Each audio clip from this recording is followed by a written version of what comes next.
হচ্ছে ফুচকা। ফুচকা ছোট বড় সবাই খেতে খুব পছন্দ করে।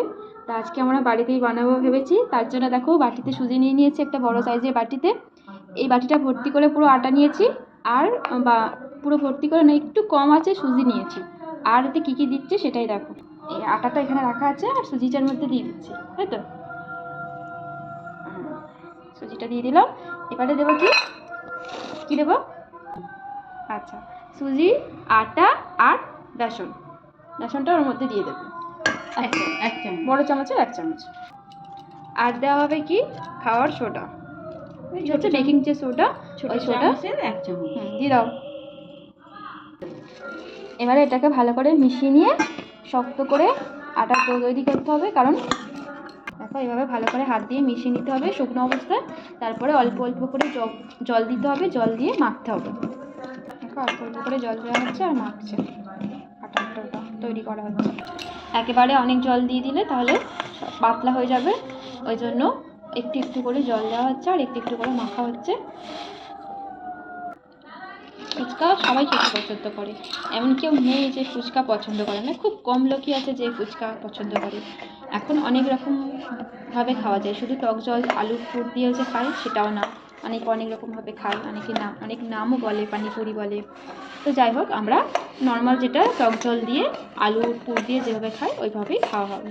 তো আগে ফুচকাটা কীভাবে তৈরি হচ্ছে সেটাই তোমাদের সাথে দেখাচ্ছি, তারপরে তো ওইগুলো পরে আসছে, ঠিক আছে? তো দেখো আটাটা দেখো শক্ত শক্ত করে মাখা হয়েছে, আর একটু একটু করে জল দেওয়া হচ্ছে। দেখো এইভাবে দেখো বেশ কিছুক্ষণ এইভাবে শক্তভাবে মাখিয়ে নিতে হবে, তাড়াহুড়ো করলে বেশি হবে না। দেখো একটা পাত্র তুলে নিয়েছি, এটা এবার একটা কাপড় দিয়ে ঢেকে 1/2 ঘন্টার মতো রেখে দেবো। থালা দিয়ে এভাবে ঢেকে রেখে দেবো। ফুচকার আলু মাখার জন্য দেখো আলুগুলোকে সেদ্ধ করে নিয়েছি, আর ধনিয়া পাতা কুচি, ছোলা ভিজানো অঙ্কুর হয়ে গেছে, কাঁচা লঙ্কা কুচি আর ভাজা মশলা দিয়ে এটাকে মাখবো। ওইদিকে আটার ডোটাকে 1/2 ঘন্টা রেখে দিয়েছি, আর এদিকে আলুর পুরটাও রেডি করে নিচ্ছি। গরম গরম ফুচকা ভাজা হবে, খাওয়া হবে। আর এখানে আমি জলটা রেডি করে নিয়েছি দেখো। তার সাথে গন্ধরাজ লেবু নেই বলে লেবুর পাতাগুলো ওতে দিয়েছি, যাতে একটু গন্ধটা অন্যরকম হয়। আলুর পুরটা এইভাবে মাখা হচ্ছে। এর মধ্যে বিট লবণ আর গুঁড়ো মশলা দিয়ে দেবো। দেখো ময়দার 1/2 ঘন্টার বেশি খুলে এবারে দেখো এইভাবে লম্বা লম্বা করে নিয়েছি। নিয়ে ছুরি দিয়ে এভাবে পিস পিস করে কেটে নেব। একটু সাইজ ছোট ছোট থাকবে, কারণ দুবার বেলবে, সেটা থেকেই হবে। বেশি বড় হলে তাহলে লুচি হয়ে যাবে, ফুচকা আর থাকবে না। দেখো এইভাবে হাতে পাকিয়ে নিচ্ছে, ছোট ছোট সয়াবিনের যেরকম হয় সেরকম সাইজের, সয়াবিনের থেকেও ছোট। এইভাবে সবগুলোকে লেচি কেটে ছোট ছোট পাকিয়ে নিয়েছি। এবারে আবার 1/2 ঘন্টার মতো একটা অয়েল পেপার, বা তোমরা অয়েল পেপার না থাকলে তেলের কাগজের ভেতর রেখে দিতে পারবে। 1/2 ঘন্টা না হলেও হবে, 15 মিনিট, 10-15 মিনিট।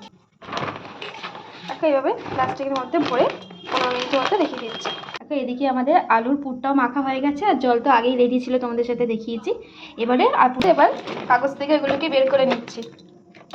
নিয়ে এবার এগুলোকে একভাবেই বেলে তেলের মধ্যে ছাড়া হবে। দেখো একভাবেই এটাকে বেলে নিতে হবে, উল্টে আবার বেললে কিন্তু হবে না, এক সাইডটাই করতে হবে। তো এইভাবে দেখো একটা একটা করে বেলে কাগজের মধ্যে পেপারের ওপর রেখেছি। এবার এগুলোকে ভাজতে হবে। তাকে এইভাবে সবগুলোকে বেলে নিয়েছি। এবার এটাকে 5 মিনিটের জন্য পেপারটা ঢাকা দিয়ে রেখে দেবো, তারপরে খুলে এটাকে ভাজবো। কড়াইতে সাদা তেল দিয়ে দিয়েছি, তেলটা গরম হলে এবারে ফুচকাগুলো এর মধ্যে ছাড়া হবে, দেখি ফোলে কি না। গরম হয়ে গেছে, এবার এর মধ্যে ফুচকাগুলো ছাড়া হচ্ছে। এভাবে নাড়তে থাকতে হবে, একভাবে থাকলে জিনিসটা পুড়ে যাবে। এই তো ফুলেছে ফুচকা একটা, এরকম কি সুন্দর আস্তে আস্তে ফুলছে, দেখতে পাচ্ছ তো বন্ধুরা? একসাথে অনেকগুলো দিয়ে এক পাশটা লাল হয়ে গেছে, আরেক দিকটা উল্টে দিল, আর এইভাবে তুলে নেবে। হয়ে গেছে, এবার এইগুলোকে তুলে নাও। এবার তেল থেকে এগুলোকে তুলে নেওয়া হচ্ছে। দেখো কি সুন্দর লাল লাল করে ভাজেছে। ওকে এইভাবে বেলে রাখা সব ফুচকাগুলোকে তেলের মধ্যে দিয়ে ছেঁকে তুলে নেব, তারপরে আলু মাখা দিয়ে করে জমিয়ে খাওয়া হবে, ঠিক আছে? তো ফাইনালি আমাদের ফুচকা রেডি। আর দেখো কতটা পাতলা হয়েছে, যার কারণে কি হচ্ছে বলো তো, দেখো ফেটে যাচ্ছে এগুলো। এতটা পাতলা আর মুচমুচে হয়েছে না, এগুলোর মানে রাখতে এগুলোকে ভেঙে যাচ্ছে আর কি। আর একটু লাল লাল করে মা ভেজেছে দেখো, তোমরা চাইলে একটু সাদা রাখতে পারো, মানে একটু আগে তুলে নিলে সেটা সাদা ভাবটা থাকবে। আর ফুচকা তো রেডি, এবারে খাওয়ার পালা। চলো আলুর পুর দিয়ে কীভাবে দিয়ে আর খাওয়া শুরু করছে দেখো মা। দেখো জলে, টক জলে নিয়ে মা দেখো এইভাবে আলুর পুরটা দিয়ে আর টক জলে ডুবিয়ে খেতে হবে। তো দেখো টক জলে ডুবিয়ে এভাবে তোমরা ফুচকা ট্রাই করতে পারো, পুরো সেম সেম একেবারে দোকানের মতোই হয়েছে দেখো। আর স্মেলটা যা আসছে না কি বলবো, দারুণ। তো এখন ফুচকার দাম যা বেড়ে গেছে, তা আমার মনে হয় বাড়িতে এইভাবে ট্রাই করতে পারো। আর যত ইচ্ছা আনলিমিটেড ফুচকা খেতে পারো তোমরা। তো আজকের ভিডিওটা এখানেই শেষ। কেমন লাগলো রেসিপিটা অবশ্যই আমাকে জানাবে কিন্তু। আর আজকের মতো টাটা। আমার চ্যানেলটাকে সাবস্ক্রাইব করো কিন্তু।